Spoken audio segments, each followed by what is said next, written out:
So really quick video. I just had a few questions about how to block up the hip. And a lot of people still wanting this idea of shin parallel. So shin parallel to the front of your mat in my body feels better. If it feels better on your body, if it provides more stability in your knee, do that all day long. But what might need to happen for you to get there is that you're going to have to elevate the kind of knee, shin, ankle of the leg that you are working on. So you'd see, for example, people doing that on a table or a chair or the back of a sofa, something that creates more of this kind of angle but on a surface in your home, and then you can move your spine.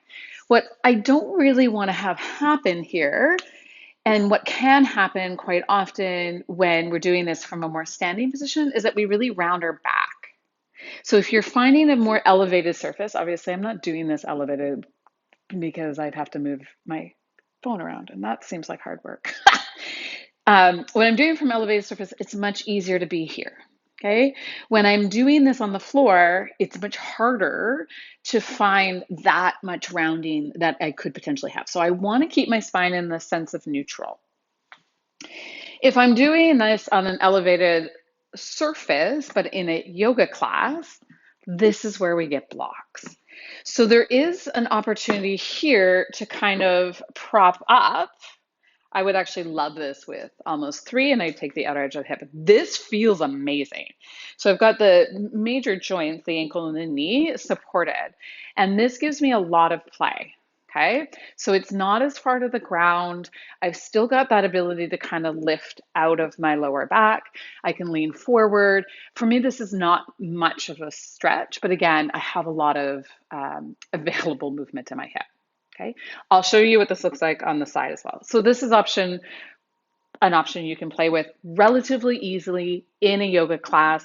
Shins a little more parallel, ankle and knee are supported. Again, there is no pain in my body, which is really important. Okay, so if I flip that off to the side, I'll just give you a look-see from here.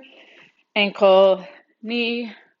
Okay, so this is how much space is in my hip. This leg is behind me. I can work that emphasis on my internal rotation of my back hip, which again emphasizes a little more stretch into my psoas or my hip flexor. Okay, so the front of the leg. And I can kind of play with what that feels like. It feels safe. I can kind of just hang out here all day. Usually, what I would say for most people, because this takes more conversation, this is why we don't do it in a yoga class, it is very specific to your body. So easy one, I prop out the outer edge of my right hip. It keeps me a little bit up off the ground, but it keeps me stable. So now I'm not tipping my weight to the side, taking the stretch out of the back hip, and maybe potentially dumping into this space in my low back. Not a big deal for a lot of people, huge deals for others. So this is why we might prop it up. I'm going to draw the idea of the outer edge of my left hip down. That's my back leg, so that I'm feeling a bit of internal rotation. That's the baby toe edge of my left foot gets a little bit more rotated towards the floor. It's not necessarily visible. And then this feels nice. Supported. I got to stretch to the outer edge of my hip. Perhaps that's where I want to be. Okay, so that's your pigeon pose if you wanted to block it up in a relatively quick and easy way. Remember, you're looking for stretch, you're looking for length, never for pain.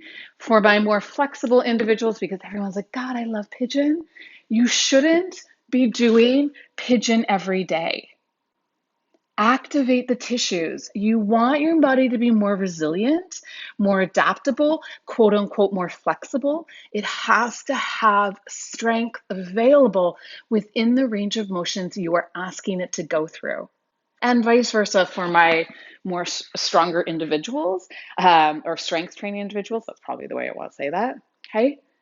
You want to be able to power up and out of the pose to really find the strength as you come in and out of a pigeon pose. If your hips are chronically tight, your body is having a conversation with you that it needs more support somewhere.